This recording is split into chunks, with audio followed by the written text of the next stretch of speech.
My son-in-law Marcus looked me dead in the eye and said, "We've decided you can't stay here for Christmas.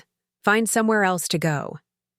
That was the moment I realized I'd been too generous for too long. What Marcus didn't know was that my signature was on every single mortgage document for their dream house, and I was about to remind him of that fact in a way he'd never forget. Before we jump back in, tell us where you're tuning in from, and if this story touches you, make sure you're subscribed, because tomorrow I've saved something extra special for you. The snow was falling softly outside the kitchen window of what I thought was my daughter's home when Marcus delivered the blow that would change everything. It was December 18th, exactly 1 week before Christmas, and I'd been staying with my daughter Sarah and her husband Marcus in their beautiful suburban house in Millbrook, Connecticut for the past month while recovering from knee surgery. I'd driven up from my apartment in Tampa back in November, planning to spend the holidays with my only child and help Sarah with their 2 young kids, Emma and Tyler, ages 6 and 8. Sarah had been overwhelmed juggling her part-time job at the local elementary school with the children's schedules, and I thought my presence would be a blessing. I cooked dinner most nights, helped with homework, drove the kids to their activities, when Sarah was working, and even deep cleaned their house from top to bottom. But Marcus had been acting strange for weeks. Cold glances when I'd make suggestions about the children's bedtime routine. Heavy sighs when I'd offer to help with household tasks. Pointed comments about too many cooks in the kitchen when I'd prepare meals. I'd brushed it off, thinking he was just stressed about work or the upcoming holidays. Marcus worked in pharmaceutical sales and was always complaining about his quotas and demanding boss. That Tuesday evening, I was in the kitchen preparing my famous beef stew, the same recipe Sarah had begged me to make every Christmas since. She was 10 years old. The rich aroma filled the house, and I could hear Emma and Tyler giggling in the living room as they worked on a puzzle. Sarah was upstairs giving them their bath, and everything felt perfectly normal until Marcus walked in.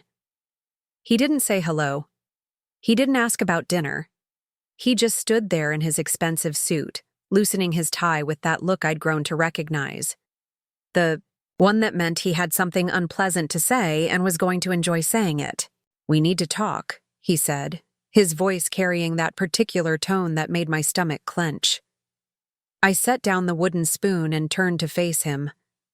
"Of course, honey. What's on your mind?"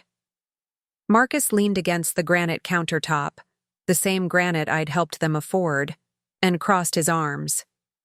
"This isn't working anymore, Patricia, having you here all the time. Sarah and I need our space back." The words hit me like cold water. "I'm sorry if I've been in the way. I was just trying to help with the children and—" "It's not about helping," he interrupted, his voice sharp. "It's about boundaries. This is our house, our family, and frankly, we didn't sign up for a permanent house guest." I felt my cheeks burn. "Permanent? Marcus, I've been here for a month helping after my surgery. I thought—" "You thought wrong." He glanced toward the stairs, making sure Sarah wasn't coming down. "Look, Patricia, I'm going to be direct because someone needs to be. We've decided you can't stay here for Christmas. You need to find somewhere else to go." The kitchen fell silent except for the gentle bubbling of the stew on the stove. I stared at him, waiting for the punchline, waiting for him to crack a smile and say he was joking, but his expression remained cold and resolute. "Excuse me?" I managed to whisper. "You heard me. We want to have Christmas with just our immediate family this year. No extended guests, no extra complications. Just Sarah, me, and the kids." I gripped the edge of the counter to steady myself. "Marcus, I'm not an extended guest. I'm Sarah's mother. I'm Emma and Tyler's grandmother." He shrugged with an indifference that made my blood run cold. "And you'll still be their grandmother. From wherever you decide to spend the holidays. Maybe check into a nice hotel. I hear the Marriott downtown has a good Christmas buffet." The casual cruelty of his suggestion, that I should spend Christmas alone in a hotel room while my family celebrated without me, was breathtaking. I'd spent the last month pouring my heart into their household, and this was how he saw me? A Z. An inconvenience to be discarded? Does Sarah know about this decision? I asked, my voice barely above a whisper. Marcus's jaw tightened slightly. Sarah understands that we need our space. She's on board. But something in his tone, the way his eyes shifted away from mine, told me this might not be entirely true. Still, the damage was done. Whether Sarah agreed or not, Marcus had made it clear where I stood in this household hierarchy, at the bottom. I thought about the countless ways I'd tried to make their lives easier over the years. The emergency babysitting when Sarah had the flu last spring. The time I'd flown up from Florida on 2 days' notice when Tyler broke his arm and they needed help managing everything. The weekly grocery runs I'd taken over since arriving, using my own credit card because I wanted to contribute. The way I'd quietly slipped Sarah $500 last month when she mentioned their heating bill was higher than expected. But most of all, I thought about the mortgage. The mortgage that wouldn't exist without my signature. The mortgage that had allowed them to buy this 4-bedroom colonial in one of the best school districts in Connecticut. The mortgage that Marcus was now using as leverage to exclude me from my own family's Christmas celebration. 3 years ago, when Sarah and Marcus were house hunting, they'd found their dream home but couldn't qualify for the full loan amount on their combined income.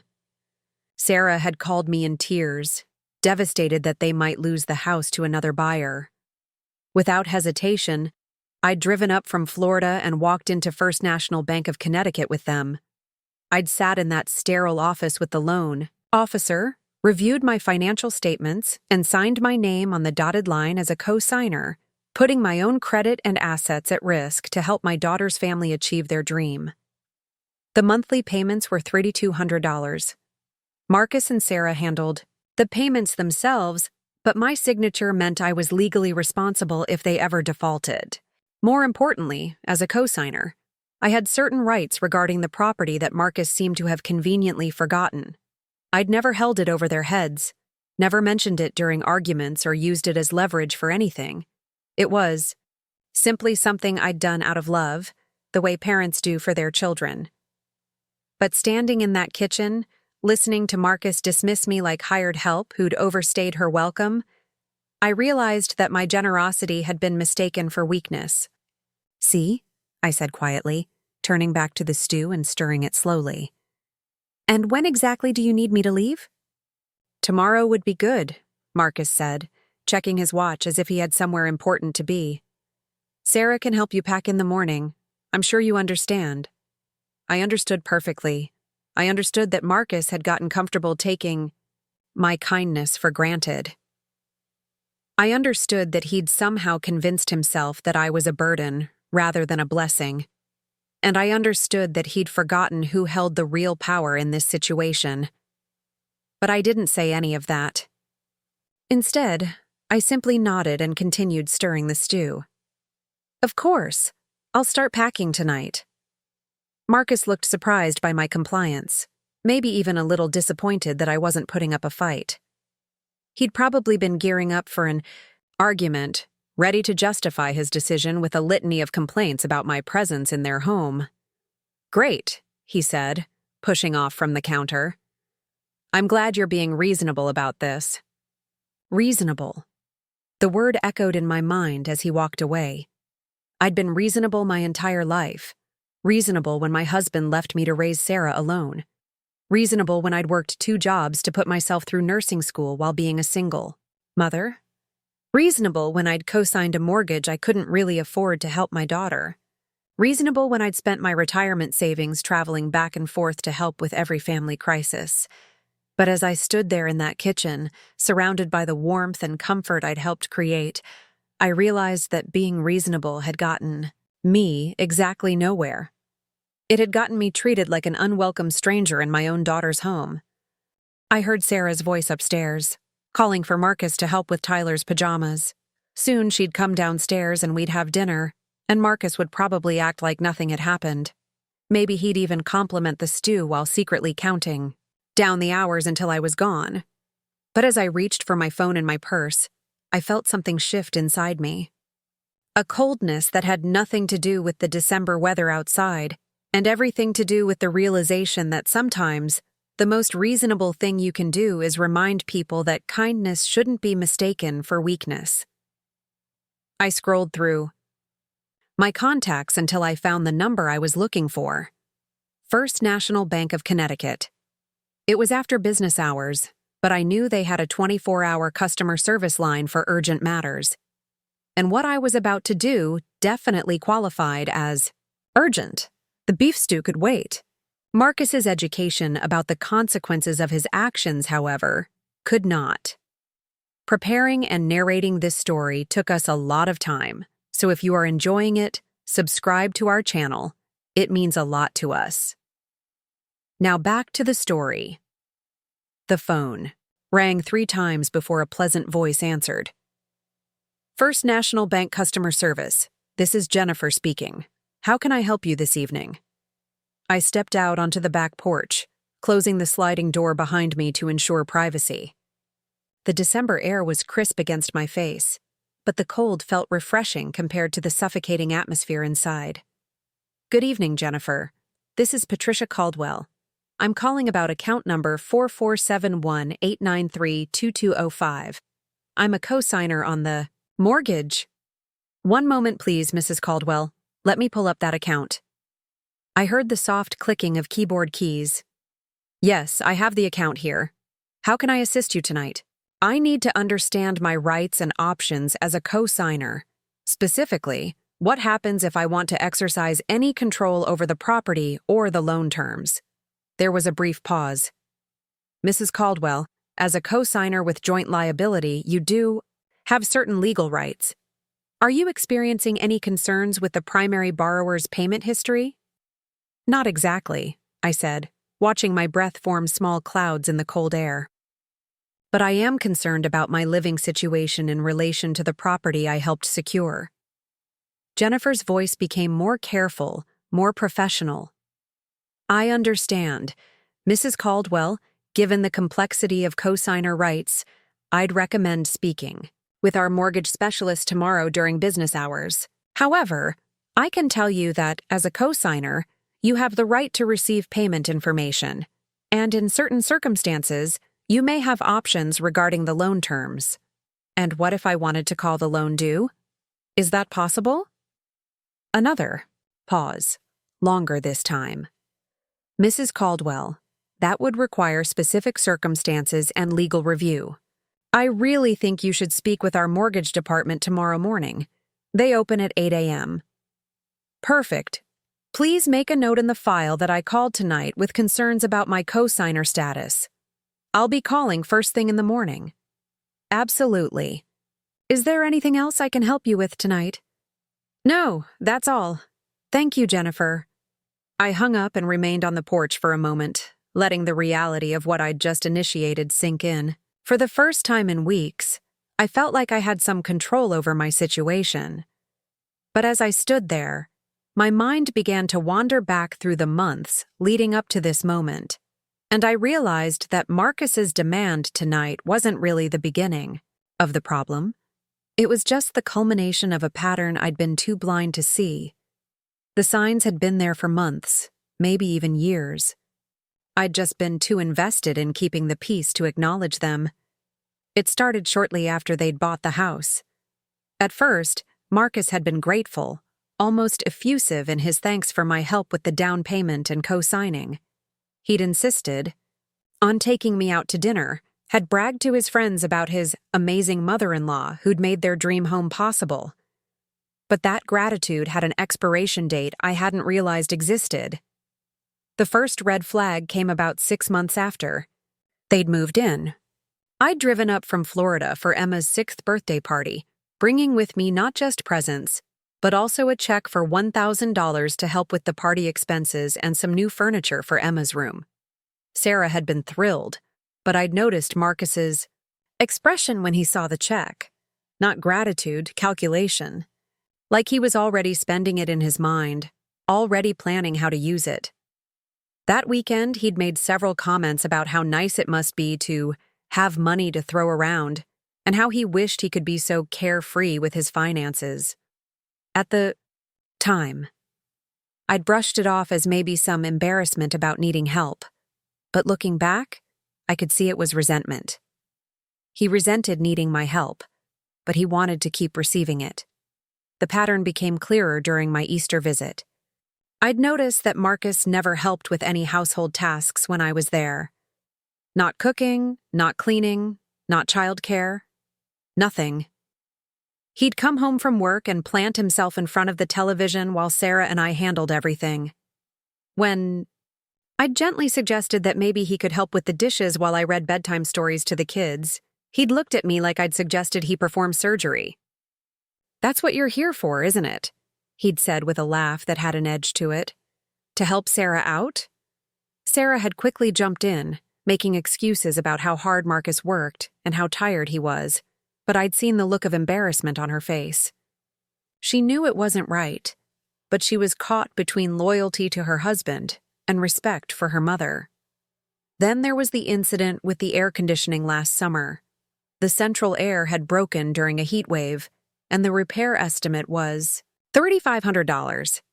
Sarah had called me in tears, not asking for money, but just venting about the stress of an unexpected expense. I'd immediately offered to cover it, transferring the money to their account that same day. Marcus's reaction when he found out was telling. No thank you, no appreciation. Just a comment about how it was about time, because the mortgage I'd co-signed meant I had a stake in maintaining the property value. Like I was an investor rather than a family member helping out during a crisis. But the real pattern wasn't just about money. It was about control and respect.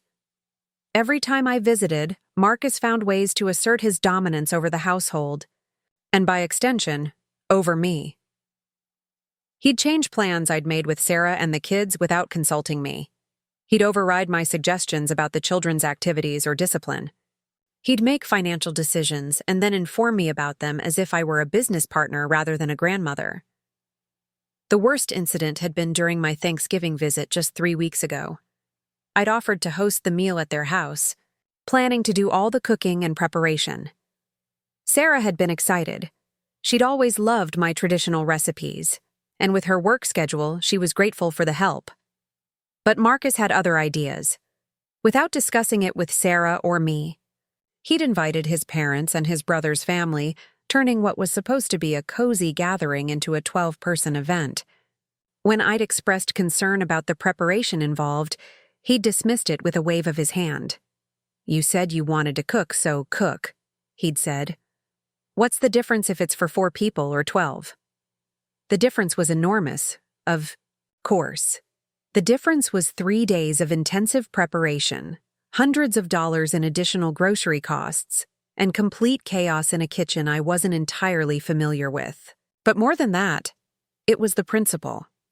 Marcus had unilaterally changed my generous offer into an obligation, adding work and stress without asking if I was comfortable with the expanded scope. When I'd quietly mentioned to Sarah that I felt overwhelmed by the sudden change in plans, she'd looked genuinely distressed, but had ultimately sided with Marcus. "Mom, they're already planning to come. Marcus already told them you were excited to cook for everyone. We can't uninvite them now." So I'd spent 3 days cooking for Marcus's extended family, serving them in the house I'd helped them afford, using my own money for groceries, and receiving barely a thank you in return. Marcus's father had complimented the meal, but Marcus himself had spent most of dinner complaining about the football game on TV. That should have been my wake-up call. But I'd swallowed my frustration, telling myself that family meant compromise, that Sarah was caught in the middle, that the children's happiness was what mattered most. Now, standing on the porch in the December cold, I could see the pattern. Clearly. Marcus had systematically been testing boundaries, seeing how much he could get away with, how much he could take while giving nothing in return. Each time I'd accommodated his demands or overlooked his disrespect, I'd inadvertently taught him that he could treat me poorly without consequences. The co-signing wasn't just a financial favor I'd done for them. It was the foundation of Marcus's sense of entitlement. In his mind, my signature on those documents hadn't made me a partner in their success. It had made me a servant to their comfort. I'd given them the keys to their dream home, and Marcus had decided that meant I should be grateful for whatever scraps of hospitality he chose to offer. But tonight's conversation had revealed something else. Marcus genuinely believed he held all the cards. He thought he could dismiss me from my daughter's life whenever it suited him, confident that I had no recourse, no power, no leverage. He was about to learn how wrong he was. I heard the sliding door open behind me. "Mom?" Sarah's voice was tentative, worried. "What are you doing out here? It's freezing." I turned to face my daughter, seeing her clearly for perhaps the first time in months. She looked tired, stressed, caught between competing loyalties. But there was also something else in her expression. Guilt. She knew what Marcus had done wasn't right. "Just getting some fresh air," I said gently. "Sarah, we need to talk." She stepped out onto the porch despite the cold, wrapping her arms around herself. "Mom, about what Marcus said earlier." "You knew," I said. It wasn't a question. Sarah's shoulders sagged. "He's been talking about it for a week. He says having you here all the time makes him feel like we're not really adults, like we can't manage our own household. And what do you think?" She was quiet for a long moment, her breath visible in the cold air. When she spoke, her voice was small. "I think you've been nothing but helpful. I think the kids adore having you here. And I think Marcus is being unfair. But you're not going to stand up to him." Another long pause. "Mom, it's complicated. We're married. We have to present a united front." "Even when he's wrong?" "Especially when he's wrong," she admitted quietly.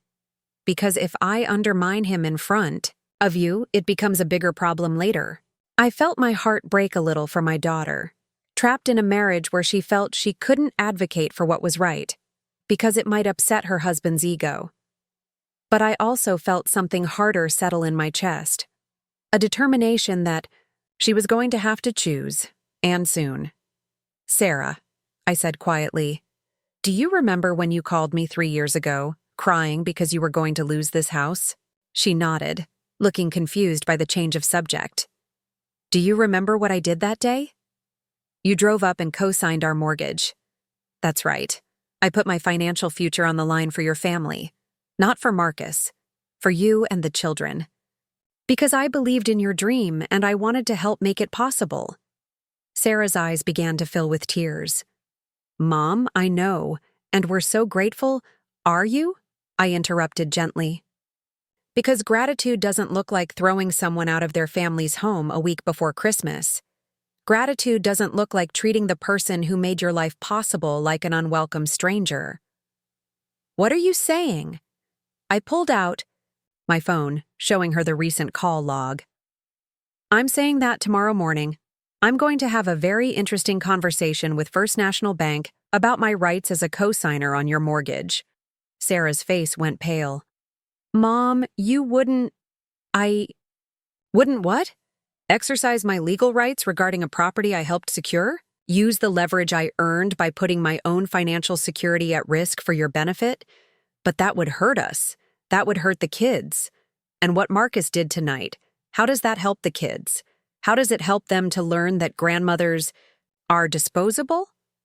That generosity should be repaid with cruelty?" Sarah was crying now, and I felt terrible for causing her pain. But I also felt something I hadn't experienced in months. Clarity. "Honey," I said more gently, "I love you and those children more than my own life. But I will not be disrespected in the home I helped you buy by the man whose dream I helped fund. If Marcus wants to play power games, he's about to learn that he's not the only one who knows how to use leverage." I headed toward the sliding door, then paused. "You have until tomorrow morning to decide whether you want to have a conversation with your husband about treating family with respect, or whether you want to explain to him why the bank is suddenly very interested in reviewing your loan terms. I stepped back into the warm house. I could hear Sarah crying softly on the porch behind me. It broke my heart, but it also strengthened my resolve. Sometimes the people you love the most are the ones who need the hardest lessons, and sometimes the kindest thing you can do is show them the consequences of taking kindness for granted. Tomorrow, morning. Marcus was going to learn that when you bite the hand that feeds you, sometimes that hand has very sharp teeth. I barely slept that night. Not because of anxiety or fear, but because of anticipation. For the first time in years, I wasn't lying awake worrying about other people's feelings or trying to figure out how to smooth over someone else's bad behavior. Instead, I was planning, and it felt remarkably liberating. At 5:30 a.m., I was all ready, dressed and sitting at the kitchen table with my coffee, my laptop open, and a yellow legal pad covered with notes. I'd spent the early morning hours researching cosigner rights, printing out relevant documents, and preparing for what was going to be a very educational day for Marcus. Sarah appeared first, looking like she hadn't slept much either. Her eyes were red and puffy, and she moved around the kitchen with the careful quietness of someone trying not to wake a sleeping tiger. She poured herself coffee and sat across from me, staring into her mug like it might have answers. "Did you mean what you said last night?" she asked finally, her voice barely above a whisper. "Every word." "Mom, please, think about what you're doing. This could destroy us financially." I looked at my daughter, really looked at her. When had she become so afraid? When had she started tiptoeing through her own life, worried about upsetting her husband? The Sarah I'd raised had been fierce and independent, the kind of girl who stood up to bullies on the playground and never backed down from what was right. "Sarah, honey, what exactly do you think is going to happen? Do you think I'm going to call the bank and demand they foreclose on your house out of spite?" She lifted her eyes to meet mine, hope flickering there. "Aren't you?" "That depends entirely on your husband's response to a very simple conversation we're going to have this morning." Before Sarah could respond, we heard Marcus's alarm going, off upstairs, followed by the sound of his feet hitting the floor. Sarah's whole body tensed, and I watched her transform from my daughter into Marcus's wife, shoulders hunching slightly, preparing for whatever mood he might be in. 20 minutes later, Marcus walked into the kitchen wearing his usual work clothes, already checking his phone. He barely glanced at either of us as he grabbed a travel mug and started filling it with coffee. "Patricia, I assume you'll be checking out this morning?" he said without looking up. "Sarah can help you load your car." The casual dismissal in his tone, like I was a hotel guest who'd overstayed my welcome, was exactly what I'd been expecting. Marcus had convinced himself that last night's conversation was over, that he'd won, that I would simply comply with his demand like I always had before. "Actually, Marcus, we need to talk first." He sighed heavily, the sound a 15-year-old might make when asked to take out the trash. "Look, Patricia, we covered this last night. The decision's been made." "You're right, a decision has been made. Just not the one you think." Something in my tone must have penetrated his self-absorption, because he finally looked up from his phone. I was sitting calmly at the table, my laptop open, papers spread out in front of me like a businesswoman preparing for a meeting. "What's all this?" he asked, nodding toward my documents. "This," I said, turning the laptop screen toward him, "is the online portal for First National Bank of Connecticut. And these," I gestured to the papers, "are copies of the original mortgage documents we all signed 3 years ago." Marcus's expression shifted from annoyed to confused. "Okay, what does that have to do with anything?" "Well, Marcus, since you've decided I'm no longer welcome in this house, I thought it was time to clarify exactly what my relationship to this property actually is." Sarah made a small sound, almost like a whimper, but I kept my eyes on Marcus. I wanted to see the exact moment when understanding dawned. You see, I continued, when you and Sarah couldn't qualify for the full loan amount you needed, I didn't just co-sign as a favor. I became legally responsible for this debt. My credit, my assets, my financial future, all tied to this mortgage. Marcus set down his coffee mug, his movements suddenly very careful. Right, and we appreciate that. But that doesn't mean it means, I interrupted smoothly, that I have rights regarding this property that you seem to have forgotten about. Legal rights. Enforceable rights. I clicked a few keys on my laptop, bringing up the bank's customer portal. For instance, as a co-signer, I'm entitled to receive copies of all payment records, loan statements, and any correspondence regarding this mortgage. I'm also entitled to be notified of any late payments or issues with the account. Marcus was staring at me now, and I could see the wheels turning in his head. Patricia, what exactly are you getting at? I'm getting at the fact that when you treat me like an unwelcome stranger in this house, you're not just disrespecting a family member. You're disrespecting a financial partner who has legal standing regarding this property. I pulled out a printed document and slid it across the table to him. This is from the Connecticut General Statutes, Section 42A 9607. It outlines the rights of parties with security interests in real property. As a co-signer on your mortgage, I have what's called a security interest in this house. Marcus picked up the paper, scanning it quickly. His face was getting paler by the second. This says you could potentially force a sale of the property to recover your interest. That's right. If I can demonstrate that my position as a co-signer has been compromised or that I'm being prevented from protecting my financial interest, I have legal recourse, including, in extreme circumstances, the right to petition for the sale of the property. Sarah was gripping her coffee mug so tightly her knuckles were white. Mom, you wouldn't actually do that, would you? I looked at my daughter with genuine sadness. Sarah, 3 years ago, when you called me crying about losing this house, what did I do? You helped us. I did more than help you.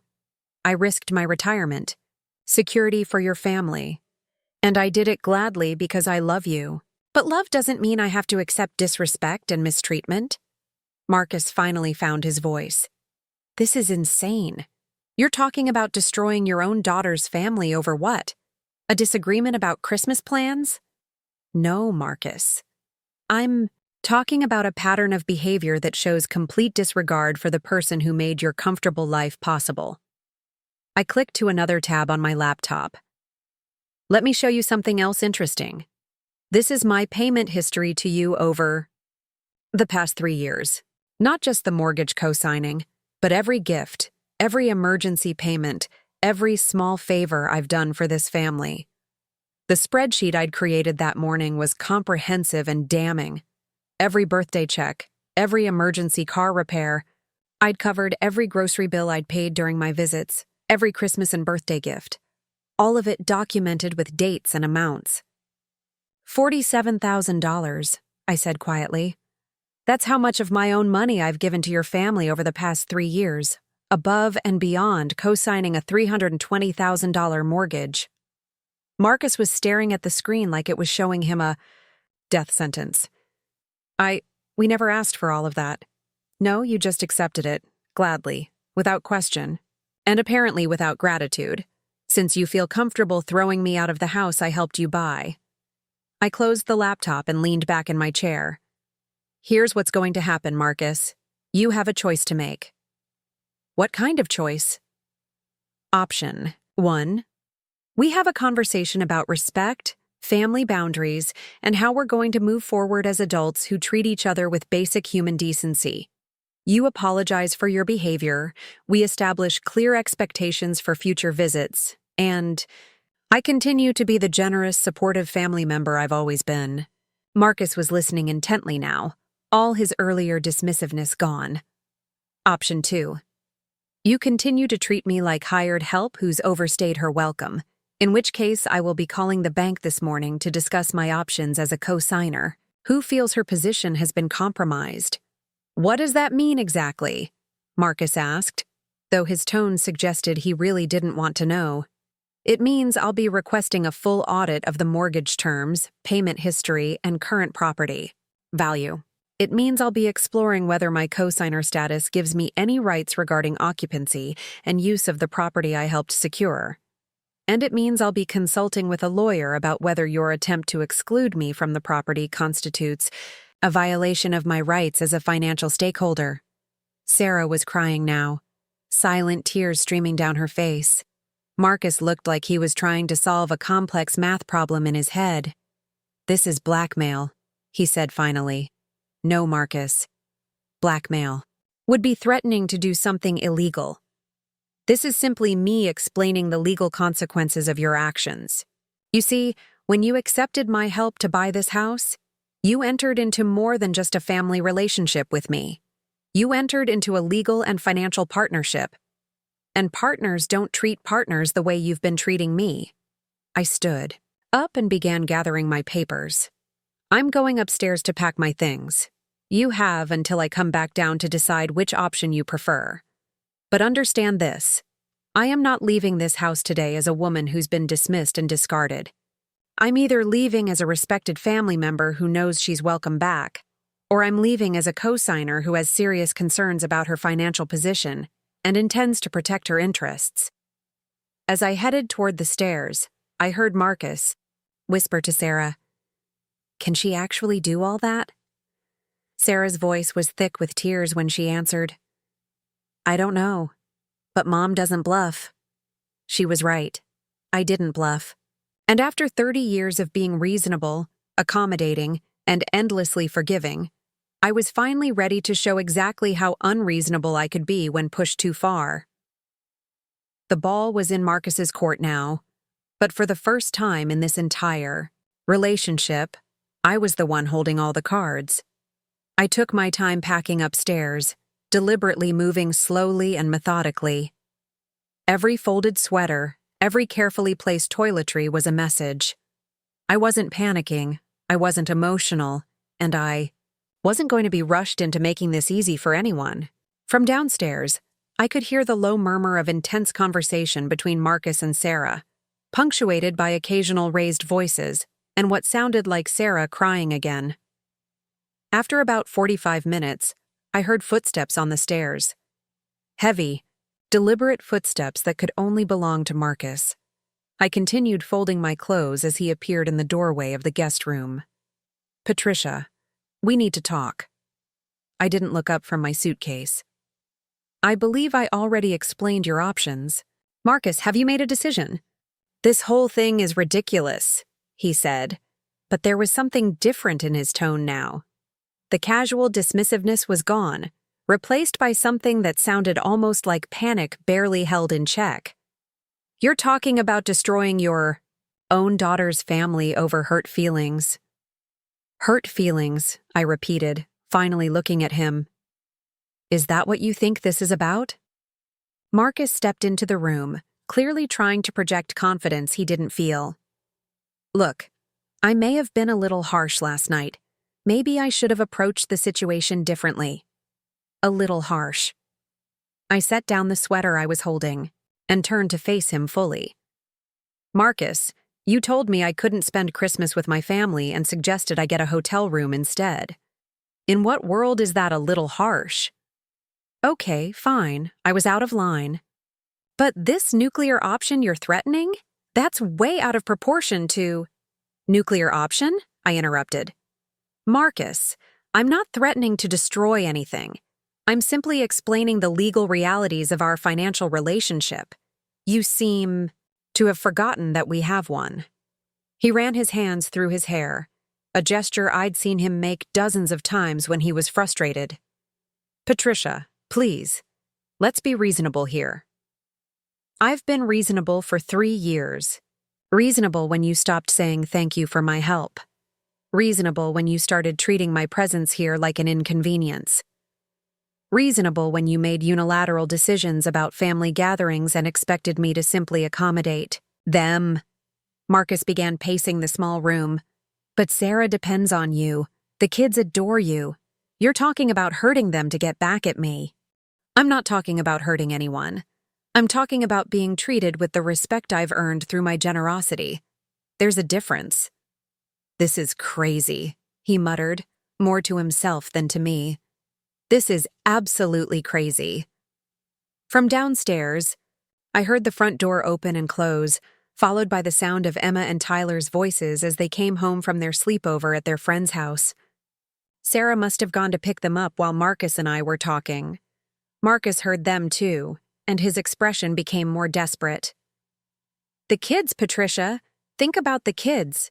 How do you think they're going to feel when they find out their grandmother caused them to lose their house? The manipulation was so transparent, so calculated that I almost laughed. Marcus, if your children lose their house, it won't be because of anything I've done. It will be because their father decided to bite the hand that literally fed his family. You're being vindictive. I'm being protective of my interests, my dignity, and my right to be treated like a human being rather than a convenient ATM. Emma's voice carried up from downstairs. Mommy, where's Grandma? I want to show her the friendship bracelet I made. The sound of my granddaughter's excited voice broke something in Marcus's face. For a moment, the mask of controlled panic slipped, and I saw genuine fear underneath. Please, he said quietly. Please don't do this. It was the closest thing to genuine emotion I'd heard from him in years. But it was too little. Too late. Marcus, the solution to this situation is incredibly simple. Treat me with respect. Acknowledge what I've done for your family. Stop taking my generosity for granted. That's it. That's literally all I'm asking for.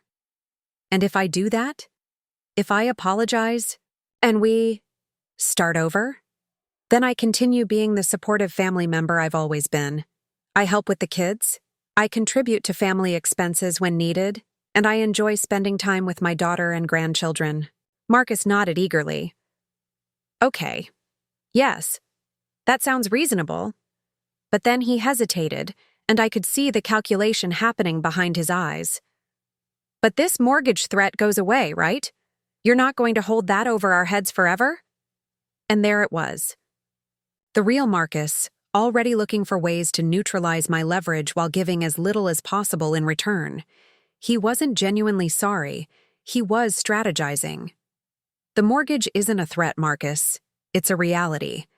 I will always be a cosigner on this house, which means I will always have legal rights regarding it. The question is whether you're going to respect those rights or force me to exercise them.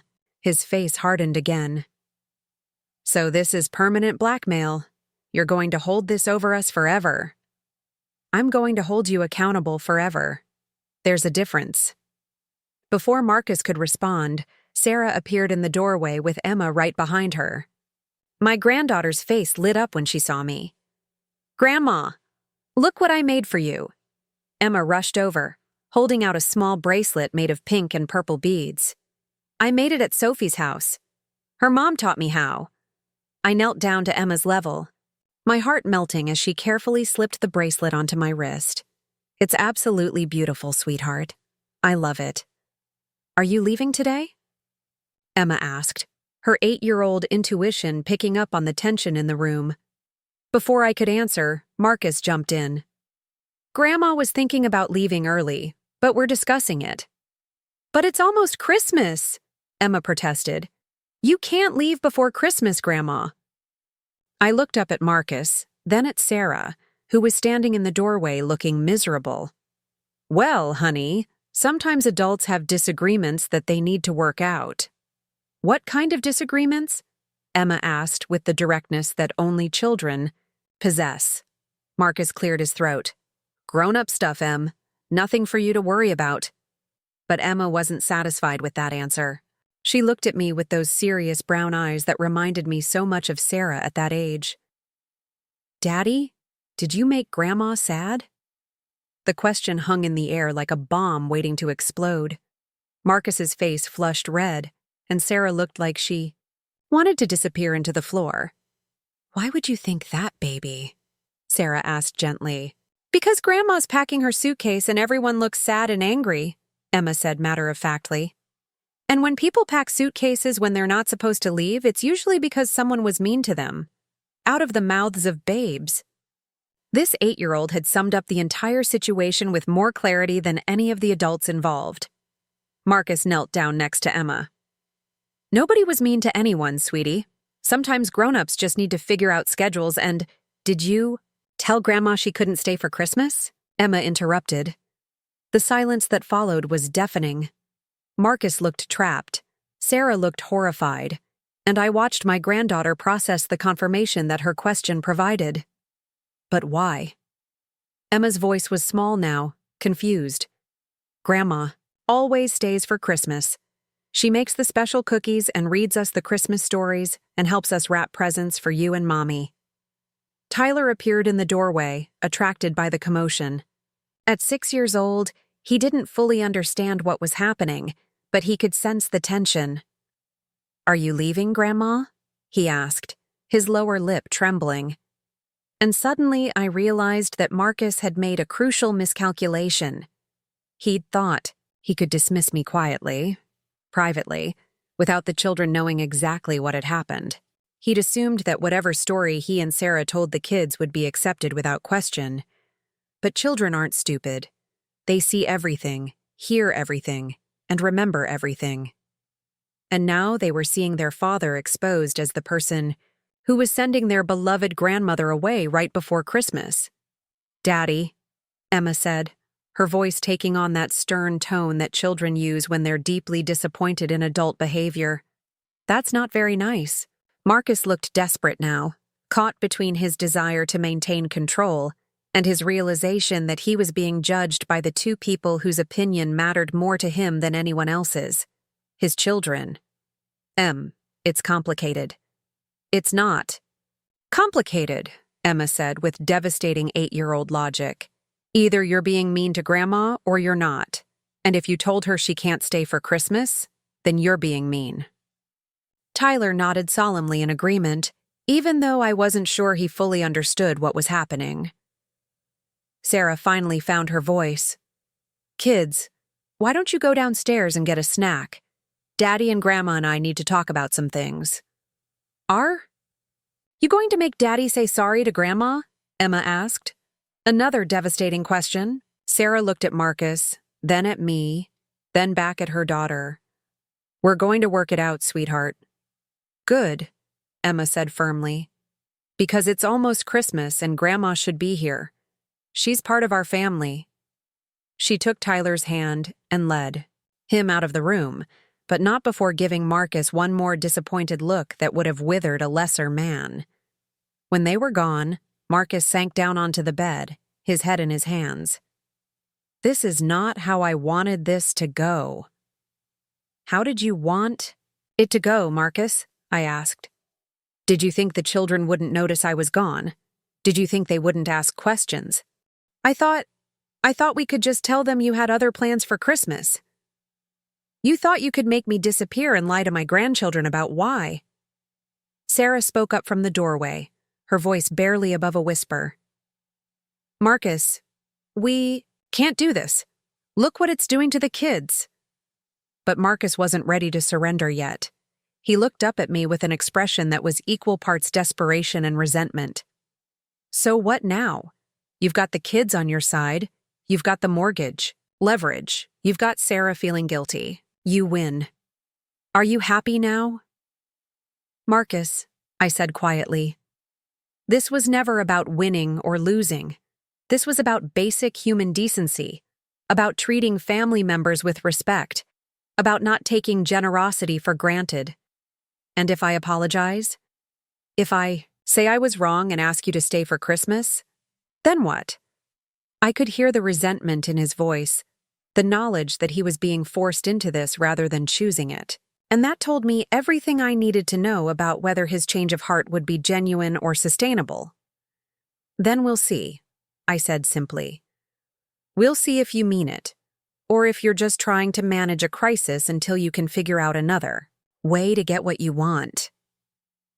Marcus stared at me for a long moment, and I could see him weighing his options, calculating costs and benefits, trying to find an angle that would give him the upper hand. but for the first time in our relationship, he was the one who was trapped, and we both knew it. The house fell into an uneasy silence after Emma and Tyler went downstairs. Marcus sat on the bed staring at the floor. Sarah leaned against the doorframe looking exhausted, and I continued folding my clothes with deliberate calm. But inside, something profound was shifting. Not just my resolve about this particular situation, but my entire understanding of what I'd been accepting for years. It wasn't just Marcus. As I placed each item carefully in my suitcase, I began to see the full picture of how I'd been diminishing myself, not just in this house, but in my entire approach to family relationships. The mortgage situation was just the tip of the iceberg. "Patricia," Marcus said finally, breaking the silence. "If I apologize, if we start over, can we just forget all this legal stuff happened?" His question revealed everything. He wasn't asking how to repair our relationship or rebuild trust. He was asking how to make his problem go away with the least amount of actual change required on his part. "Marcus," I said without looking up from my packing, "do you know why I've given your family $47,000 over the past 3 years?" He shifted uncomfortably. "Because you're generous?" "No, because I was afraid." That got both his and Sarah's attention. Sarah stepped into the room. "Afraid of what, Mom?" I sat down in the chair by the window, finally ready to articulate something I'd never admitted to myself before. I was afraid that if I didn't constantly prove my value through money and service, I'd become irrelevant to my own family. The words hung in the air, more honest than anything I'd said in years. "Mom, that's not true," Sarah protested, but her voice lacked conviction. "Isn't it? Sarah, when was the last time you called me just to talk? Not because you needed help with the kids, not because you had a problem that needed solving, but just because you wanted to hear my voice?" Sarah opened her mouth to respond, then closed it. The answer was clearly too uncomfortable to voice. "And Marcus," I continued, "when was the last time you included me in a family decision, asked for my opinion about something that mattered, treated me like a person whose thoughts and feelings were worth considering?" Marcus's jaw tightened. "We include you in plenty of things. You include me in things you need help with. There's a difference." I stood up and walked to the window, looking out at the backyard where Emma and Tyler's swing set stood covered in December snow. "Do you know what I realized this morning while I was researching my legal rights?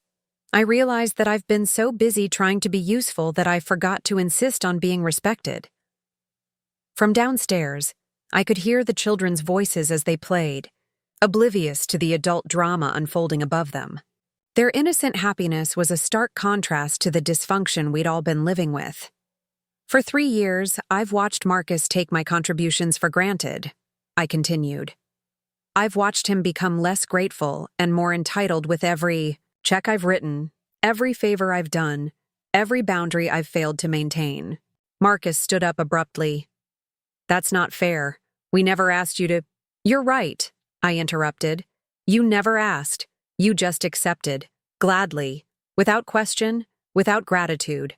And when I had the audacity to expect basic courtesy in return, you decided I was expendable." Sarah was crying again, but these were different tears. Not the helpless tears of someone caught in the middle, but the tears of recognition. Someone seeing an uncomfortable truth about themselves. "But here's what I really realized," I said, turning back to face them both. "This isn't actually about Marcus being ungrateful.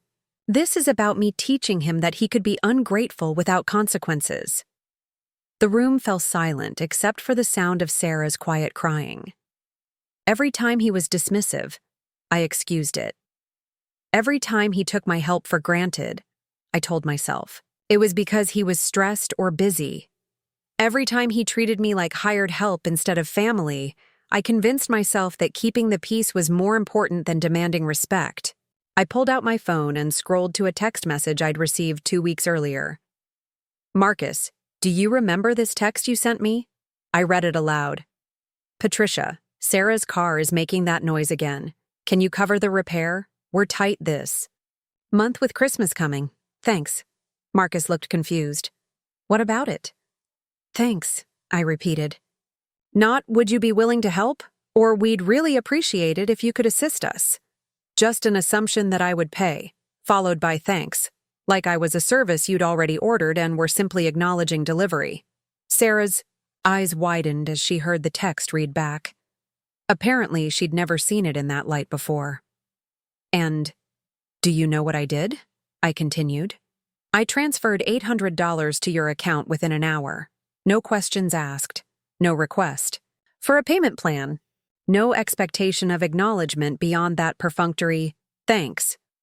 Marcus was fidgeting now, clearly uncomfortable with having his communication style dissected. I didn't mean anything by it. That's just how I text. That's just how you think. I corrected. You think my resources are available to you by default. You think my time, my money, my energy are things you're entitled to rather than gifts I choose to give. I walked over to my suitcase and pulled out a folder I'd prepared that morning. This is a record of every financial contribution I've made to your family. Not just the obvious ones like the mortgage co-signing or emergency repairs, but everything. Birthday gifts, Christmas money, grocery bills during my visits, gas money for trips to see you, hotel costs when I stay overnight so as not to impose, all of it. I handed the folder to Sarah. I want you to read through this and tell me if you see a pattern. Sarah opened the folder reluctantly, her eyes scanning the meticulously documented list. As she read, her face grew paler and paler. Mom, I had no idea it was this much. $47,000 in 3 years, I repeated. That's not including the mortgage co-signing, which put me at risk for another $320,000. So in total, I've put my financial security on the line to the tune of nearly $400,000 for your family. Marcus snatched the folder from Sarah's hands, scanning the list with growing alarm. Some of this stuff is just normal family gifts. Birthday money, Christmas presents. You're right, I agreed. Normal family gifts. The question is, what have I received in return? The question wasn't about money or material things, and we all knew it. It was about respect, appreciation, consideration, the basic elements of healthy family relationships. We love you, Sarah said quietly. Do you? Or do you love what I provide for you? It was a harsh question, but it needed to be asked. For too long, I'd been confusing being needed with being loved, being useful with being valued. That's not fair, Marcus protested. Of course we love you for who you are. Then why did you feel comfortable throwing me out the moment I stopped being useful? The moment I became an inconvenience rather than a convenience? Marcus had no answer for that, because there wasn't a good answer. His actions had revealed his true feelings more clearly than any words could. I think, I said slowly, that somewhere along the way I stopped being Patricia to you and became just a function. The grandmother who babysits, the mother-in-law who pays for things, the houseguest who cooks and cleans. I became a role rather than a person. Sarah was sobbing now. Mom, I'm so sorry. I didn't realize. I know you didn't, I said gently. Because I didn't make you realize it. I was so afraid of being a burden that I became a doormat instead. I closed my suitcase and set it on the floor. But I'm done with that version of myself. I'm 65 years old, and I refuse to spend whatever years I have left begging for scraps of respect from my own family. Marcus finally found his voice. So what are you saying? That you're cutting us off completely? I'm saying that I'm done accepting less than I deserve. I'm done pretending that being treated poorly is the price I have to pay for being part of this family. I picked up my phone and opened the banking app. I'm also done subsidizing a lifestyle for people who don't appreciate the sacrifice it requires. What does that mean? Sarah asked, though her voice suggested she was afraid to know. It means I'm closing the emergency fund account I set up for your family, the one that currently has $12,000 in it that you've been using for everything from car repairs to vacation expenses. Marcus's face went white. You can't do that. We depend on that account. You depend on my generosity without offering respect in return. That arrangement is no longer working for me. I opened another app on my phone. I'm also canceling the credit card I gave you for family emergencies, the one with a $5,000 limit that's currently maxed out from your emergency. Purchase of patio furniture last month. Patricia, please, Marcus said, and for the first time his voice carried genuine panic rather than just annoyance. You're talking about fundamentally changing our financial situation. I'm talking about fundamentally changing our relationship dynamic. You've had 3 years to treat me with basic respect and appreciation. Instead, you've become more entitled and less grateful with each passing month. Sarah was staring at me like she was seeing me for the first time. Mom, I never thought about it that way. I never realized how much we were taking you for granted. I know, I said softly, because I trained you to take me for granted. I taught you that my love came with no expectations, no boundaries, no requirements for reciprocal respect. I sat back down in the chair, feeling lighter somehow despite the weight of what I was saying. But love without boundaries isn't actually love, it's enabling. And I've been enabling both of you to treat me poorly while convincing myself I was being a good mother and grandmother. The room fell quiet, except for the sound of the children playing downstairs and the soft tick of the clock on the nightstand. Outside, snow continued to fall, making the world look clean and peaceful, a stark contrast to the emotional chaos we were navigating inside. So, where does that leave us? Marcus asked finally. That, I said, depends entirely on what you do. Next. For the first time in years, I wasn't going to tell them what I wanted them to do, wasn't going to manage their emotions or smooth over the consequences of their actions. They were going to have to figure out how to repair this relationship themselves, and I was finally going to discover whether they valued me enough to put in that effort. The silence stretched between us for nearly 5 minutes. I could see Marcus's mind racing, calculating the immediate financial impact of what I'd just announced. Sarah sat on the edge of the bed, staring at her hands, processing the emotional implications of my revelations. And I sat in my chair, feeling strangely calm as I watched them both grapple with the new reality I'd just created. Marcus was the first to break. Patricia, you can't just pull the financial rug out from under us right before Christmas. We have obligations, payments due. You have obligations to me too, I replied evenly. Obligations you've been ignoring for months. But the kids will be fine. Children don't need emergency credit accounts and bailout funds. They need adults who model respect and appreciation for the people who help them. Marcus stood up and began pacing again, but this time his movements were more frantic, less controlled. Do you realize what you're doing? The patio furniture payment is due next week. Emma's dance lessons are on auto-pay from that account. Tyler's soccer registration. Marcus, I interrupted quietly. Listen to yourself. You're more concerned about patio furniture payments than about the fact that you've been systematically disrespecting the person who made those payments possible. Sarah finally looked up. Mom, how do we fix this? What do you want us to do? It was the right question. But I could see from her expression that she was still thinking in terms of quick solutions and easy fixes. She wanted a checklist, a series of actions that would restore the status quo and get her financial safety net back. Sarah, this isn't about what I want you to do. This is about what you choose to do now that you understand how your actions have affected me. But you must have some idea of what would make this right, Marcus pressed, desperation creeping into his voice. I pulled out my phone and showed them the screen. At 8 a.m. this morning, I have an appointment with Jennifer Morrison at First National Bank.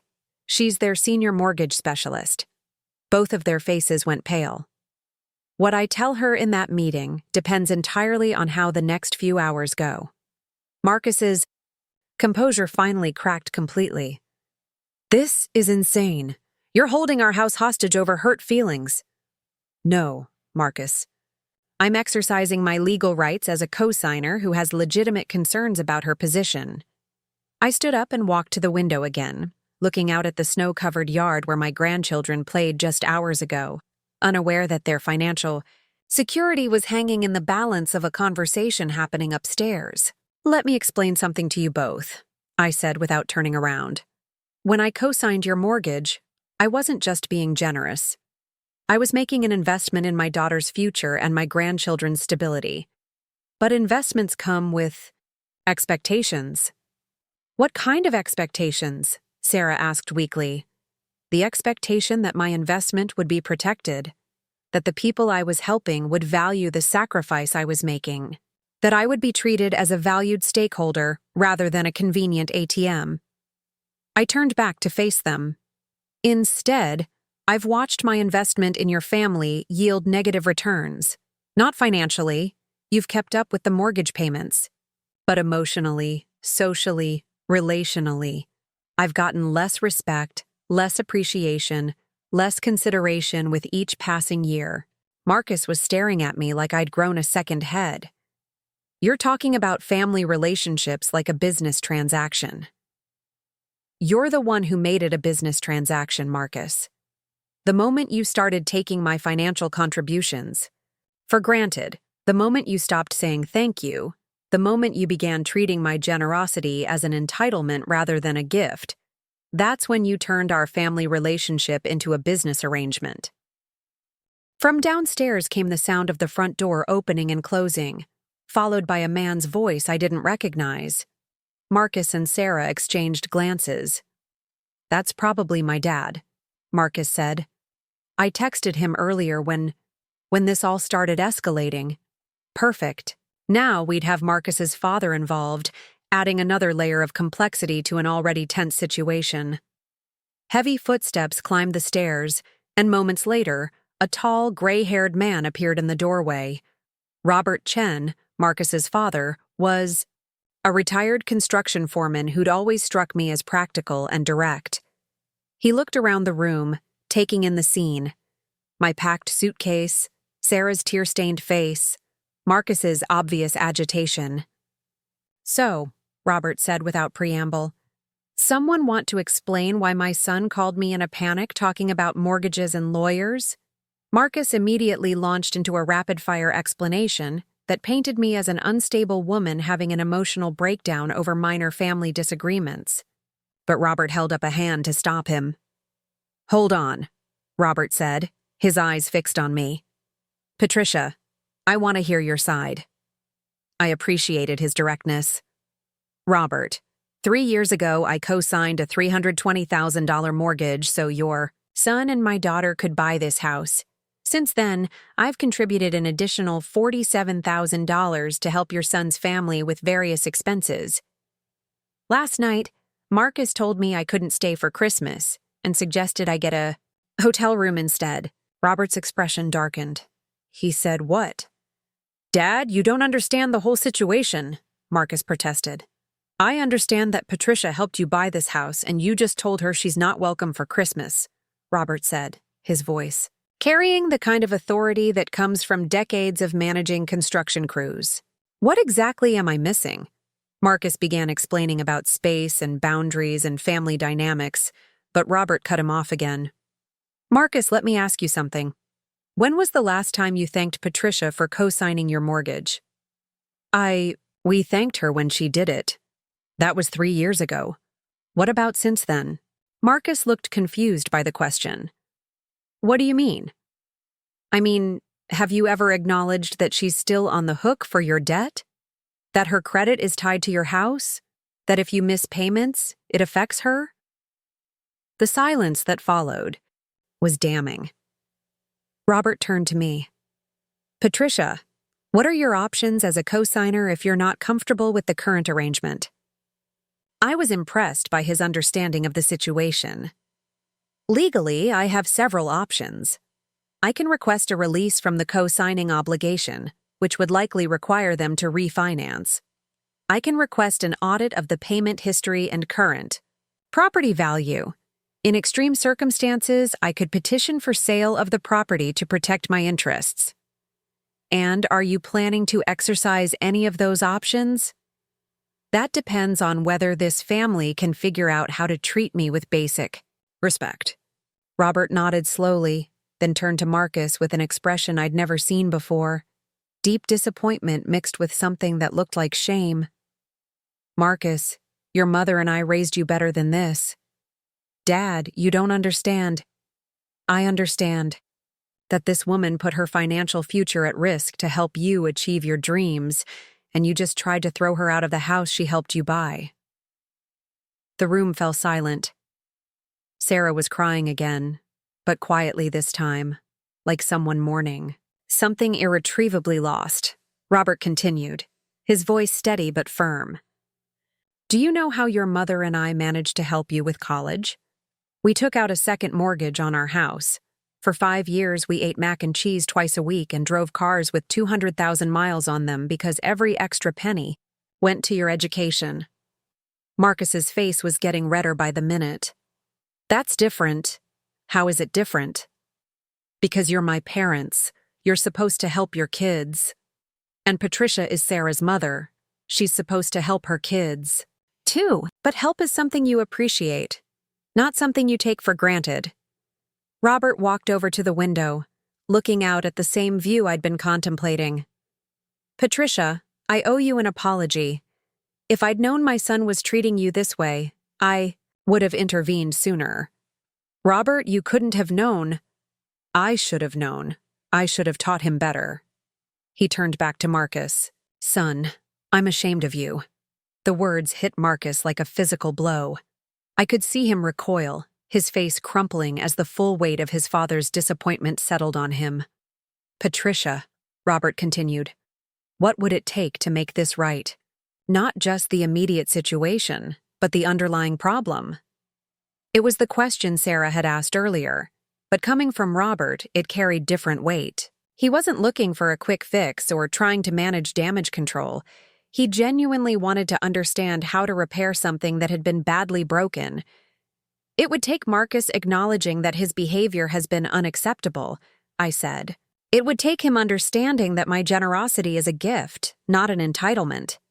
And it would take concrete changes in how this family operates going forward. What kind of changes? Sarah asked. Changes in communication, changes in decision-making, changes in basic courtesy and respect. I looked directly at Marcus. It would take Marcus learning to say thank you and meaning it. It would take him including me in family decisions that affect me. It would take him treating me like a valued family member rather than hired help. Marcus was staring at the floor, his hands clenched in his lap. When he finally spoke, his voice was barely above a whisper. I didn't think. That's the problem, Marcus. You didn't think. About how your words affected me, about how your actions made me feel, about what I've sacrificed for your family. Robert sat down on the bed next to his son. Marcus, do you remember when you were 12 and you broke Mrs. Henderson's window playing baseball? Marcus nodded reluctantly. What did I make you do? I had to go apologize and pay for the replacement with my own allowance money. And what did I tell you about apologies? Marcus's voice was hollow. That they don't mean anything unless you understand what you did wrong and commit to not doing it again. Exactly. Robert looked at me. Patricia, my son owes you more than an apology. He owes you a complete change in behavior. The question is whether he's mature enough to deliver on that. For the first time since this whole situation began, Marcus looked directly at me. Really looked at me. Not as an obstacle to be managed or a problem to be solved, but as a person whose feelings mattered. Patricia, he said quietly, I messed up. I messed up bad. It was a start. But as I'd learned over the past few years, words were easy. Actions were what counted. And it remained to be seen whether Marcus could translate his newfound understanding into lasting change. The clock on the nightstand showed 7:15 a.m. In 45 minutes, I had an appointment with the bank that could change everything for this family. The question was whether the next 45 minutes would give me a reason to cancel that appointment or keep it. Marcus sat in silence for several long minutes, his father's words clearly working their way through his consciousness. I could see the internal struggle playing out on his face, the part of him that wanted to defend his actions warring with the growing realization that his behavior had been indefensible. Finally, he looked up at me with something I hadn't seen from him in years: genuine vulnerability. Patricia, I need to understand something. When did I become this? When did I turn into someone who could treat you the way I've been treating you? The question surprised me with its honesty. I'd expected continued defensiveness or attempts at justification, not this kind of self-reflection. I think it happened gradually, I said carefully. It started when the gratitude began to fade, and you started seeing my help as normal rather than generous. Robert nodded. That's what happens when people get comfortable. They stop appreciating what they have because they start expecting it.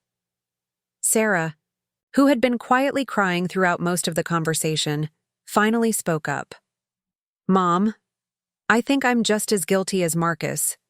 Maybe worse, because you're my mother and I should have been protecting you from this. I turned to look at my daughter, seeing her clearly for the first time in months. Sarah, what do you mean? I mean, I've been watching Marcus take you for granted for months, and I didn't say anything because it was easier than having a fight. I let him treat you badly because it meant I didn't have to deal with conflict in my marriage.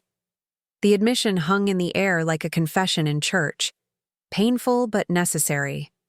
I told myself I was staying neutral, Sarah continued. But there is no neutral when someone you love is being mistreated. By not defending you, I was complicit in what Marcus was doing. Robert looked at his daughter-in-law with something approaching respect. That takes courage to admit, Sarah. It takes more courage to do something about it, she replied, wiping her eyes. And I haven't been doing that. Marcus was listening to this exchange with growing distress. So you're both saying I've been… What? Abusing Patricia? Not physically, I said quietly. But yes, Marcus. Financial abuse, emotional abuse, taking advantage of someone's generosity while showing them disrespect, those are all forms of abuse. The word abuse hit him like a physical blow. I could see him recoil from it, his face going pale. I never thought of it that way. That's the problem, Robert said firmly. You didn't think. You just took and took until taking became your default mode. Marcus stood up abruptly and walked to the window, staring out at the yard where his children had been playing earlier.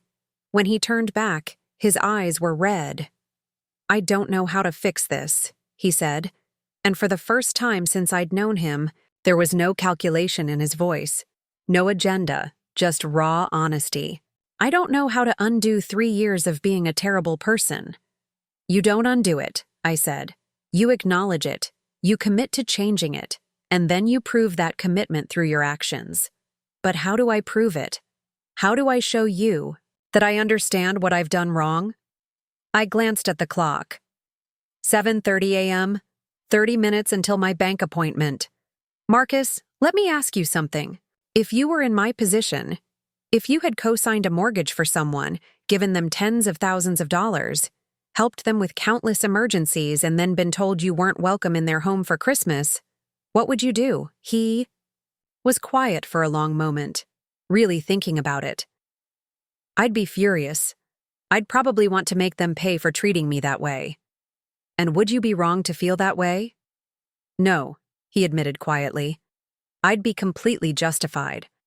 So the question isn't whether my reaction is reasonable, it's whether you can give me a reason to show mercy instead of justice. The distinction seemed to hit him hard. Sarah was nodding, finally understanding the full scope of what I was facing. What would mercy look like? Marcus asked. It would look like concrete changes in how this family operates. It would look like new boundaries and new expectations. It would look like you earning back the trust you've destroyed. I pulled out my phone and opened my notes app, where I'd been jotting down thoughts throughout the morning. I've been thinking about what a healthy relationship between us would actually look like, I said. Not the dysfunctional pattern we've fallen into, but something sustainable and respectful. Robert leaned forward with interest. What did you come up with?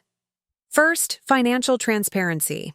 If I'm co-signing your mortgage, I get quarterly reports on your payment status and property value.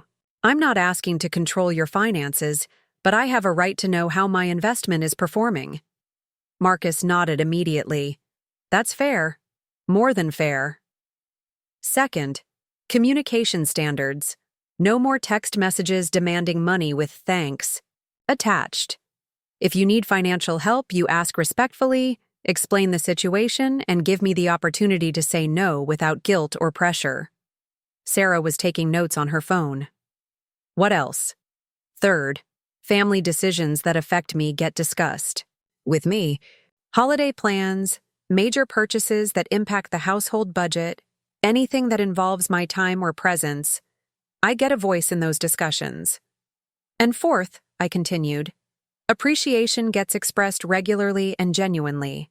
Not just when you need something, but as an ongoing acknowledgement of what our relationship means to you.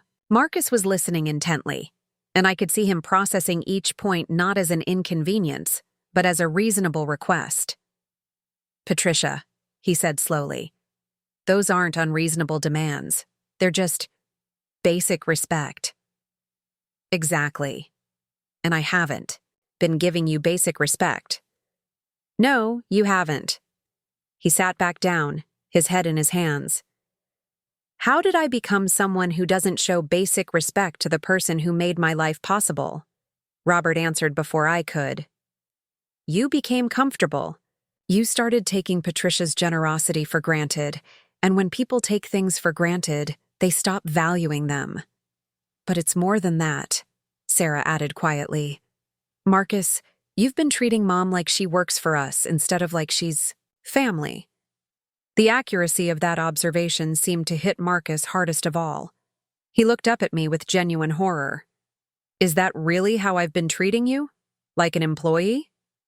Yes, I said simply.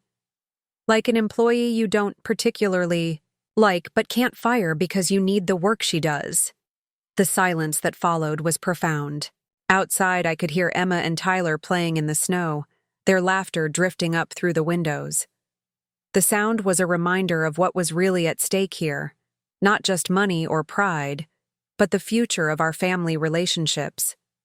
I want to change, Marcus said finally. I want to be better than this, but I need to know it's not too late. I looked at the clock again. 7:45 a.m., 15 minutes. Marcus, I'm going to be very clear with you.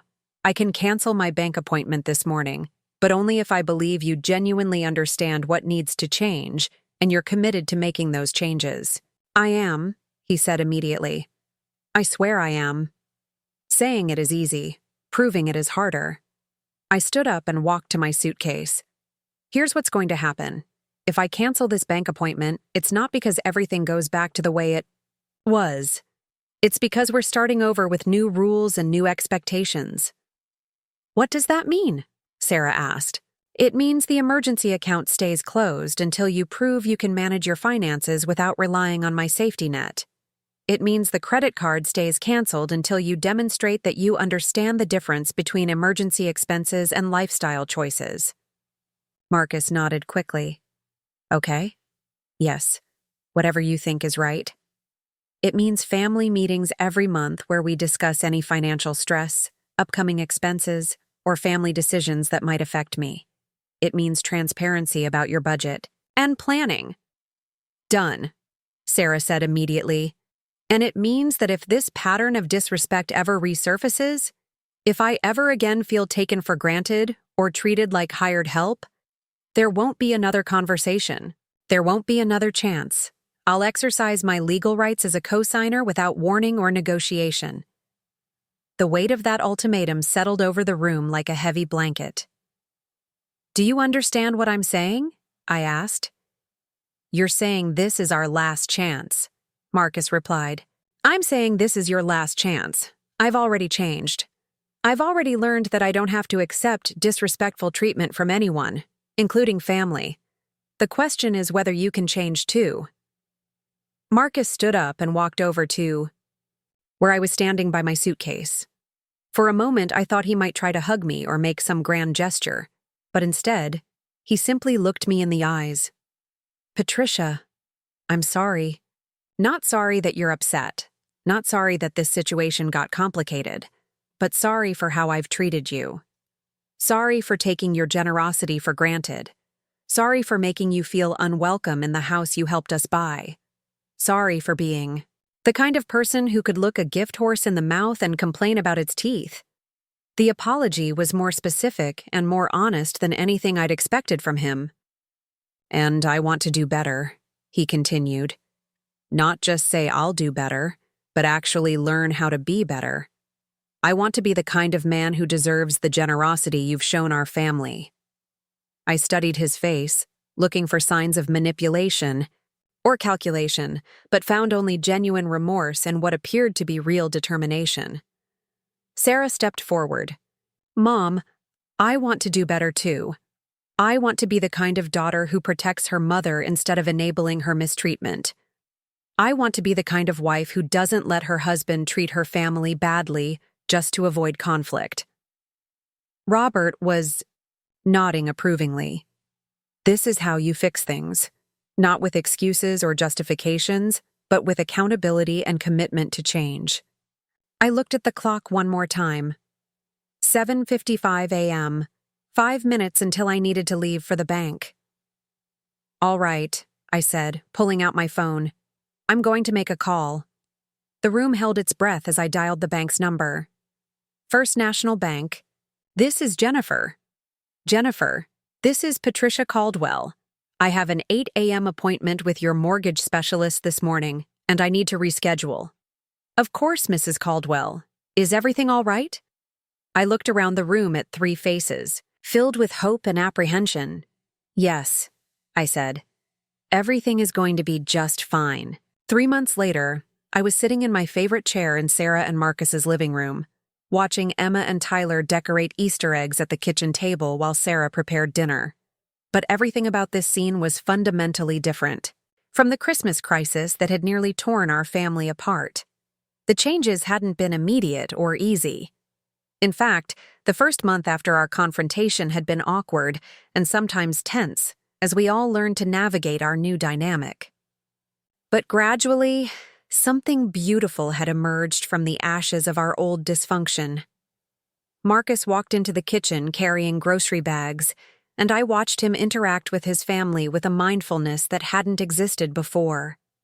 He kissed Sarah. Hello? Asked the kids about their egg decorating. And then, this was still remarkable to me, he walked over to where I was sitting.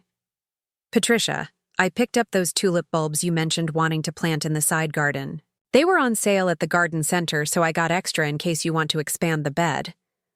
Such a simple gesture, but it represented everything that had changed. Marcus now noticed what I was interested in, anticipated my needs, and looked for ways to contribute to my happiness rather than expecting me to manage his. That's wonderful, Marcus. Thank you for thinking of me. Of course, he said, and I could tell he meant it. Sarah looked up from the stove with a smile. Mom, Marcus also stopped by the library and picked up that book you had on hold. It's on the counter. 6 months ago, Marcus wouldn't have known I had a book on hold at the library, much less taken the initiative to pick it up for me. Now, being thoughtful toward me had become as natural to him as being thoughtful toward his own family, because he finally understood that I was his family too. The transformation hadn't happened overnight. The first few weeks after our Christmas, confrontation had been a delicate dance of rebuilding trust. True to my word, I had kept the emergency account closed and the credit card canceled. Marcus and Sarah had to learn to manage their finances without the safety net they'd grown accustomed to, and it had been a valuable lesson in budgeting and planning. Our first monthly family meeting in January had been stilted and formal, with Marcus clearly uncomfortable having his financial decisions subject to discussion and oversight. But by February, he was voluntarily sharing concerns about upcoming expenses and asking for my input on major purchases.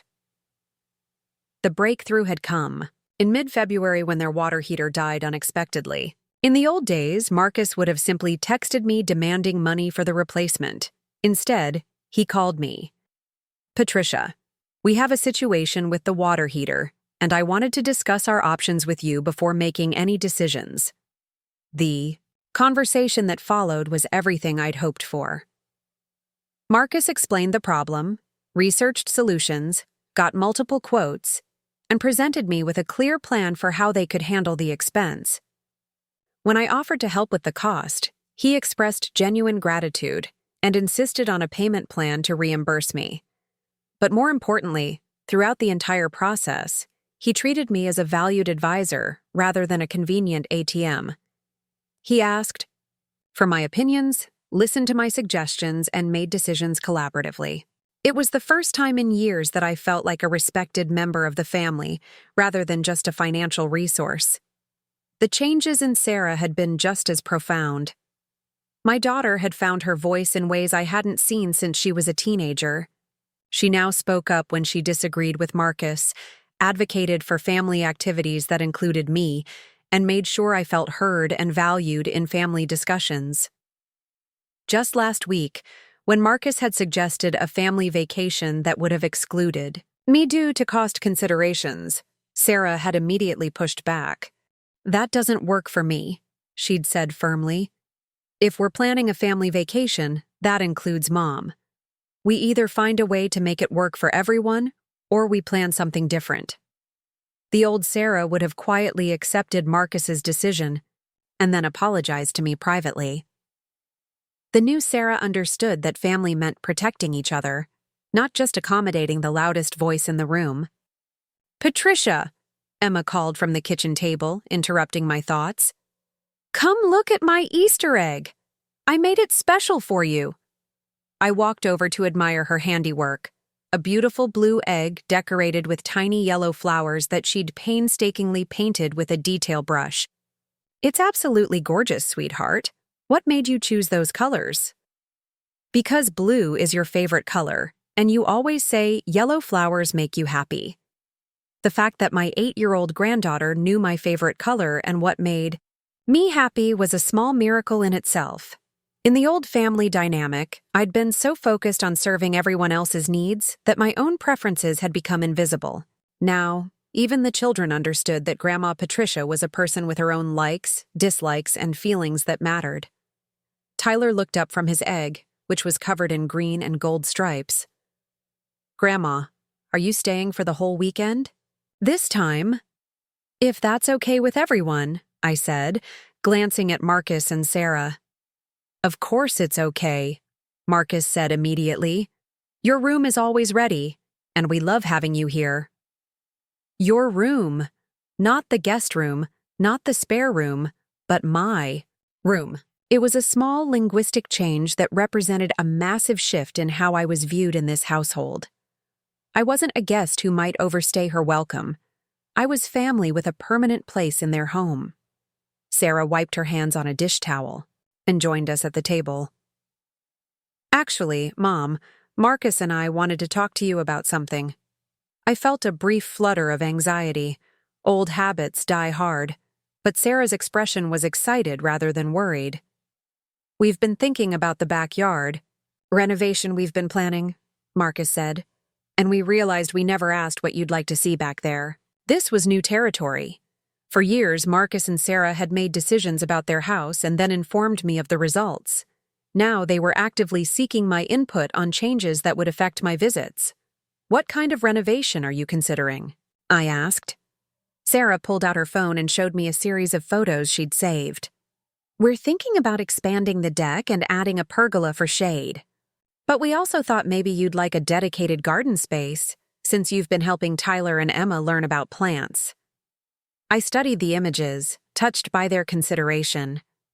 "I would love that. I've been wanting to teach the kids about vegetable gardening. That's what we hoped," Tyler exclaimed. Marcus said maybe we could grow our own tomatoes and lettuce. Marcus said we could build raised beds so it's easier on your knees, Emma added. I looked at Marcus with surprise and gratitude. He'd not only thought about including me in their plans, but he'd considered my physical comfort in the design. It was the kind of thoughtfulness that would have been unimaginable 6 months ago.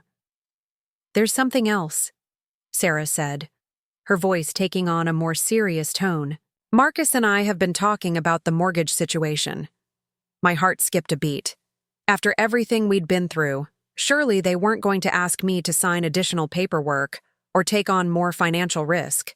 We want to refinance, Marcus said quickly, seeing my expression. We want to get you off the mortgage so you're not carrying that liability anymore. I stared at them in shock. You want to release me from the co-signing? We've been working with a financial advisor, Sarah explained. Our credit has improved, the house has appreciated, and we think we can qualify for a new loan without a co-signer. It might mean a slightly higher interest rate, but we want to take full responsibility for our own debt. Marcus nodded earnestly. We realized that asking you to co-sign was a huge favor that we never properly acknowledged. We want to free you from that obligation as a way of saying thank you. I felt tears welling up in my eyes. For 3 years, I'd carried the weight of their mortgage as a silent burden, knowing that their financial decisions could impact my credit and my retirement security. The fact that they now wanted to release me from that responsibility, at a cost to themselves, was perhaps the most powerful demonstration of their changed attitude. Are you sure about this? I asked. It's a significant financial decision. We're sure, Sarah said firmly. You've given us so much over the years. It's time for us to stand on our own feet and let you enjoy your retirement without worrying about our mortgage. Marcus pulled out a folder. We've already started the application process. The bank thinks we'll qualify, and we could close on the new loan within 6 weeks. I opened the folder and saw that they'd done substantial preparation. Credit reports, income documentation, property appraisal estimates. They'd approached this decision with the same thoroughness and consideration they now brought to all major family choices. There's one more thing, Sarah said, exchanging a glance with Marcus. We want to formalize your place in this family. What do you mean? Marcus cleared his throat. We're updating our wills and emergency contacts, and we want to make sure you're properly designated as the kid's guardian if anything happens to us. We also want to add you as a beneficiary on our life insurance policies. Not because we owe you money, Sarah added quickly, but because you're family, because you're the person we trust most to take care of what matters to us. I was crying now, overwhelmed by the complete reversal from where we'd been in December. Then, I'd been treated like an inconvenient stranger. Now, they were actively working to secure my place in their family's future. But most importantly, Marcus said, we want you to know that you always have a home here, not as a guest, not as someone who has to earn her keep, but as family, as someone who belongs here, just as much as any of us. Emma looked up from her Easter egg, confused by the adult emotion surrounding the table. Why is everyone crying? Are you sad about something? No, sweetheart, I said, wiping my eyes. We're happy. Sometimes grown-ups cry when they're very, very happy. Oh, she said, satisfied with that explanation. Can we go outside and see where my garden is going to be? Absolutely, I said, standing up and taking her hand. As we walked toward the back door, I caught a glimpse of myself in the hallway mirror. The woman looking back at me was someone I barely recognized from 6 months ago. She stood straighter, smiled more easily, and carried herself with the confidence of someone who knew her worth. I'd spent so many years diminishing myself, making myself smaller and quieter and more accommodating, that I'd forgotten what it felt like to take up space in the world. Now, at 65, I was finally learning to live as the full version of myself, someone worthy of respect, consideration, and love that didn't come with conditions or expectations. Outside in the backyard, Tyler and Emma ran around excitedly, planning where different vegetables would go in their future garden. Marcus and Sarah stood beside me, and for the first time in years, I felt like we were truly standing together as a family. "Thank you," Marcus said quietly, just for me to hear. "For what?" "For not giving up on us. For teaching us how to be better. For showing us what real family looks like." I smiled, watching my grandchildren play in the snow that was finally beginning to melt as spring approached. "Thank you for learning." And in that moment, I understood that the mortgage crisis had been the best thing that ever happened to our family, not because conflict was good, but because it had forced us to rebuild our relationships on a foundation of mutual respect rather than one-sided sacrifice. I was no longer the family martyr, silently suffering while others took my generosity for granted. I was Patricia Caldwell, a woman who knew her worth and insisted that others recognize it too. And for the first time in years, that felt like more than enough. It felt like everything. 3 months later, I was sitting in my favorite chair in Sarah and Marcus's living room, watching Emma and Tyler decorate Easter eggs at the kitchen table while Sarah prepared dinner. But everything about this scene was fundamentally different from the Christmas crisis that had nearly torn our family apart. The changes hadn't been immediate or easy. In fact, the first month after our confrontation had been awkward and sometimes tense as we all learned to navigate our new dynamic. But gradually, something beautiful had emerged from the ashes of our old dysfunction. Marcus walked into the kitchen carrying grocery bags, and I watched him interact with his family with a mindfulness that hadn't existed before. He kissed Sarah. "Hello?"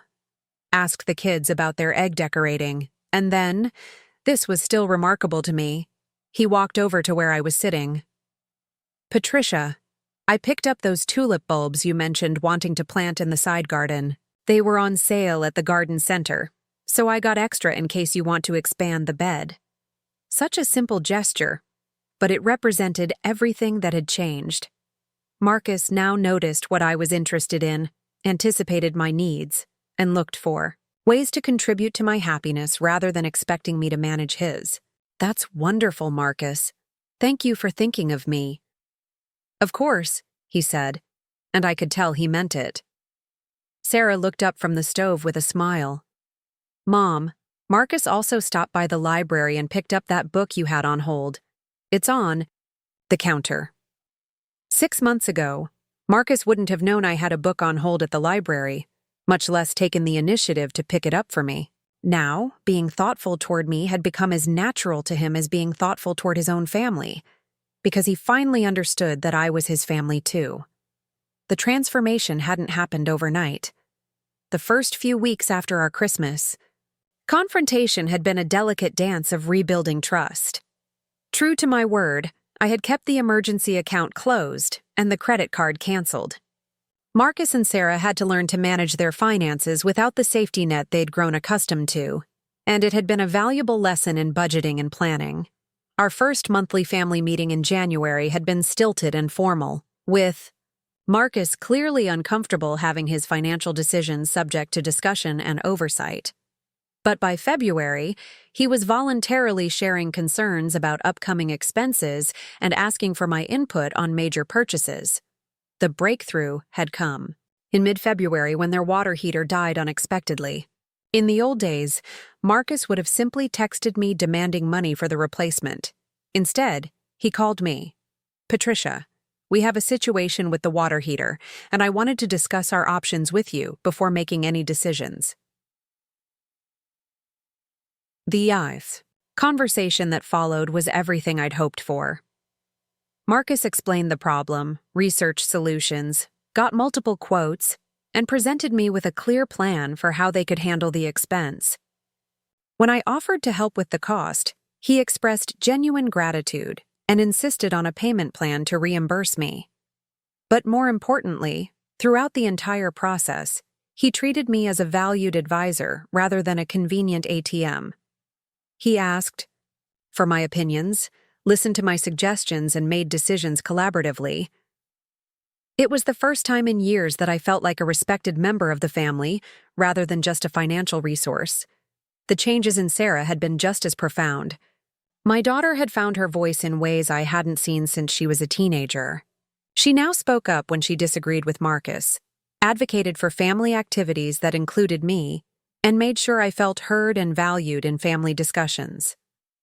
Just last week, when Marcus had suggested a family vacation that would have excluded me due to cost considerations, Sarah had immediately pushed back. "That doesn't work for me," she'd said firmly. "If we're planning a family vacation, that includes Mom. We either find a way to make it work for everyone, or we plan something different." The old Sarah would have quietly accepted Marcus's decision and then apologized to me privately. The new Sarah understood that family meant protecting each other, not just accommodating the loudest voice in the room. "Patricia," Emma called from the kitchen table, interrupting my thoughts. "Come look at my Easter egg. I made it special for you." I walked over to admire her handiwork, a beautiful blue egg decorated with tiny yellow flowers that she'd painstakingly painted with a detail brush. "It's absolutely gorgeous, sweetheart. What made you choose those colors?" "Because blue is your favorite color, and you always say yellow flowers make you happy." The fact that my 8-year-old granddaughter knew my favorite color and what made me happy was a small miracle in itself. In the old family dynamic, I'd been so focused on serving everyone else's needs that my own preferences had become invisible. Now, even the children understood that Grandma Patricia was a person with her own likes, dislikes, and feelings that mattered. Tyler looked up from his egg, which was covered in green and gold stripes. "Grandma, are you staying for the whole weekend? This time?" "If that's okay with everyone," I said, glancing at Marcus and Sarah. "Of course it's okay," Marcus said immediately. "Your room is always ready, and we love having you here." Your room. Not the guest room, not the spare room, but my room. It was a small linguistic change that represented a massive shift in how I was viewed in this household. I wasn't a guest who might overstay her welcome. I was family with a permanent place in their home. Sarah wiped her hands on a dish towel and joined us at the table. "Actually, Mom, Marcus and I wanted to talk to you about something." I felt a brief flutter of anxiety. Old habits die hard. But Sarah's expression was excited rather than worried. "We've been thinking about the backyard. Renovation we've been planning," Marcus said. "And we realized we never asked what you'd like to see back there." This was new territory. For years, Marcus and Sarah had made decisions about their house and then informed me of the results. Now they were actively seeking my input on changes that would affect my visits. "What kind of renovation are you considering?" I asked. Sarah pulled out her phone and showed me a series of photos she'd saved. "We're thinking about expanding the deck and adding a pergola for shade. But we also thought maybe you'd like a dedicated garden space since you've been helping Tyler and Emma learn about plants." I studied the images, touched by their consideration. "I would love that. I've been wanting to teach the kids about vegetable gardening." "That's what we hoped," Tyler exclaimed. "Marcus said maybe we could grow our own tomatoes and lettuce." "Marcus said we could build raised beds so it's easier on your knees," Emma added. I looked at Marcus with surprise and gratitude. He'd not only thought about including me in their plans, but he'd considered my physical comfort in the design. It was the kind of thoughtfulness that would have been unimaginable 6 months ago. "There's something else," Sarah said, her voice taking on a more serious tone. "Marcus and I have been talking about the mortgage situation." My heart skipped a beat. After everything we'd been through, surely they weren't going to ask me to sign additional paperwork or take on more financial risk. "We want to refinance," Marcus said quickly, seeing my expression. "We want to get you off the mortgage so you're not carrying that liability anymore." I stared at them in shock. "You want to release me from the co-signing?" "We've been working with a financial advisor," Sarah explained. "Our credit has improved, the house has appreciated, and we think we can qualify for a new loan without a co-signer. It might mean a slightly higher interest rate. but we want to take full responsibility for our own debt. Marcus nodded earnestly. We realize that asking you to co-sign was a huge favor that we never properly acknowledged. We want to free you from that obligation as a way of saying thank you. I felt tears welling up in my eyes. For 3 years, I'd carried the weight of their mortgage as a silent burden, knowing that their financial decisions could impact my credit and my retirement security. The fact that they now wanted to release me from that responsibility, at a cost to themselves, was perhaps the most powerful demonstration of their changed attitude. Are you sure about this? I asked. It's a significant financial decision. We're sure, Sarah said firmly. You've given us so much over the years. It's time for us to stand on our own feet and let you enjoy your retirement without worrying about our mortgage. Marcus pulled out a folder. We've already started the application process. The bank thinks we'll qualify and we could close on the new loan within 6 weeks.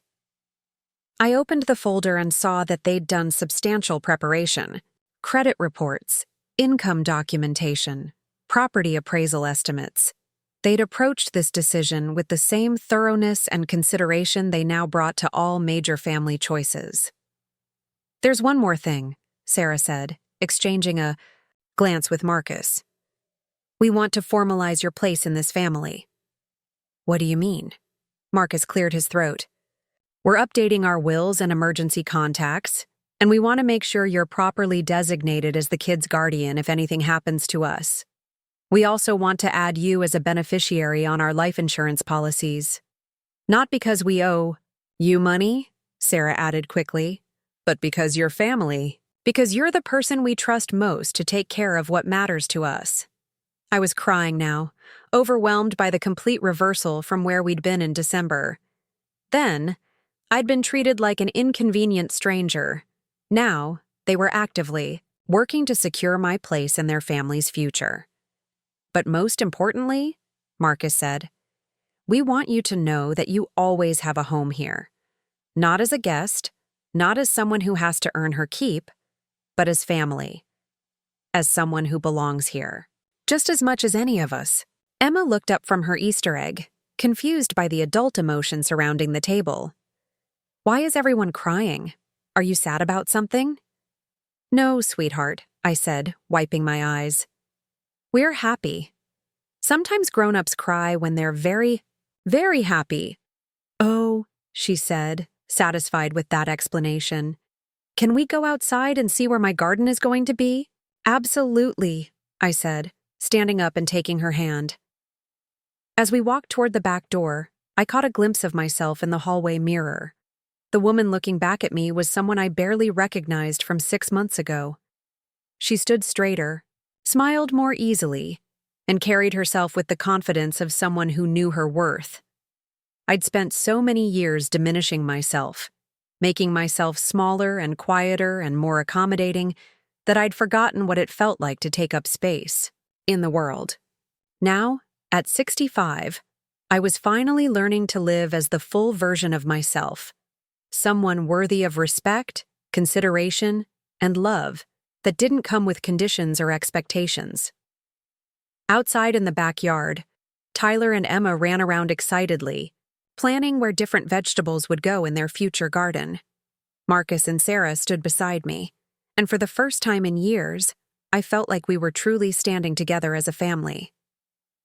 Thank you, Marcus said quietly, just for me to hear. For what? For not giving up on us, for teaching us how to be better, for showing us what real family looks like. I smiled, watching my grandchildren play in the snow that was finally beginning to melt as spring approached. Thank you for learning. And in that moment, I understood that the mortgage crisis had been the best thing that ever happened to our family. Not because conflict was good, but because it had forced us to rebuild our relationships on a foundation of mutual respect rather than one-sided sacrifice. I was no longer the family martyr, silently suffering while others took my generosity for granted. I was Patricia Caldwell, a woman who knew her worth and insisted that others recognize it too. And for the first time in years, that felt like more than enough. It felt like everything. Up next, you've got 2 more standout stories right on your screen. If this one hit the mark, you won't want to pass these up. Just click and check them out. And don't forget to like, subscribe, and turn on the notification bell so you don't miss any upload from us.